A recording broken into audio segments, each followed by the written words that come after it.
Something very peculiar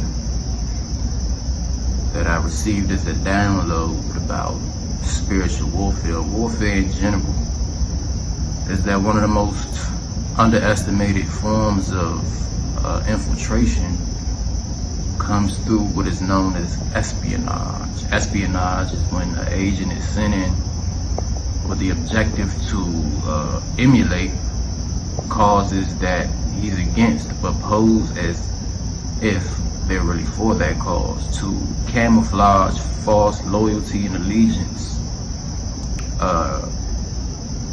to a person, to a tribe, to a clan, to a cause, to a motive, political, social, spiritual, whatever, right?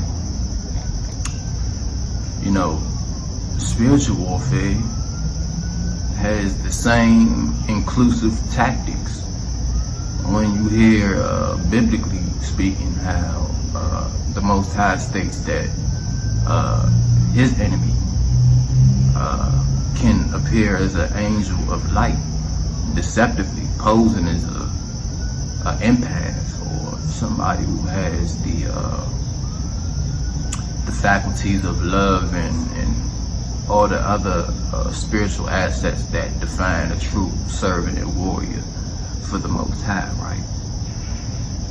So you take that into consideration, this espionage, that, in my observation is at an all-time high, whether you're part of an organization or even if you're an individualist. People,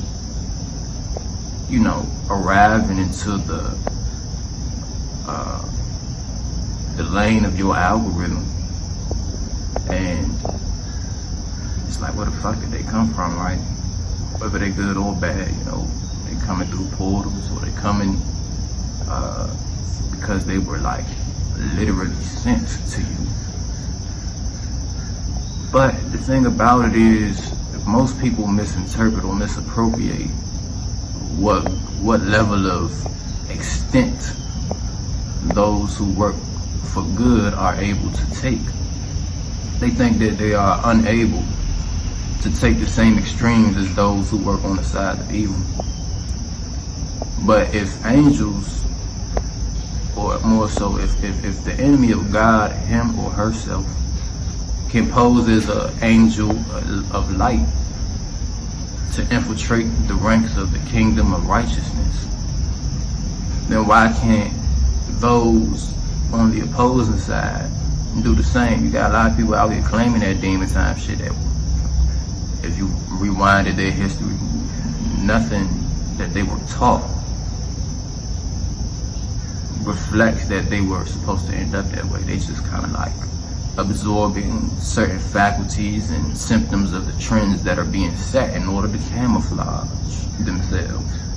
Why? Because if you look too innocent, then you're prone to some degree or threat of victimization, because the infiltration of the kingdom of wickedness is technically, if we already living in the kingdom of wickedness, if this is granted to Satan, the earth is his kingdom, you know what I'm saying? He rules this, or she rules this, right? So it's kind of like, the infiltration thing. A lot of people, that's why I would rather, and to the day I die, there will be no more titles, no more organizational, associative, aspects of my lifestyle. You know what I mean? Because even the greatest forms of exemplified so-called righteousness show that the egos of men will deter. You know what I mean? They threw a bomb in Malcolm X's house by his kids listening. That's hate. I'm not saying Malcolm was all the way right. I don't know every in and out of what was done outside of what I read, and even then, real-time situation shit is real-time situation shit. You with me? So, you better know that the extent that people are willing to go to sabotage your mission whether it's right or whether it's wrong. Build your defenses. Eliminate every potential agent of espionage in your life.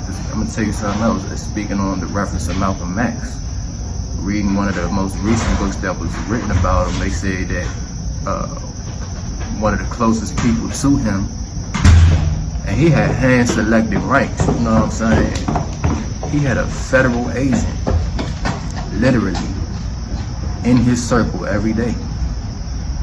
And he ain't even know. What's up, cuz? He ain't even know.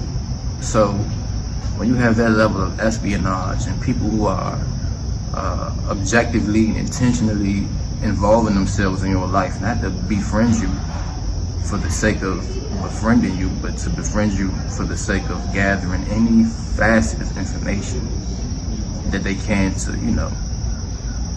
act like they know you.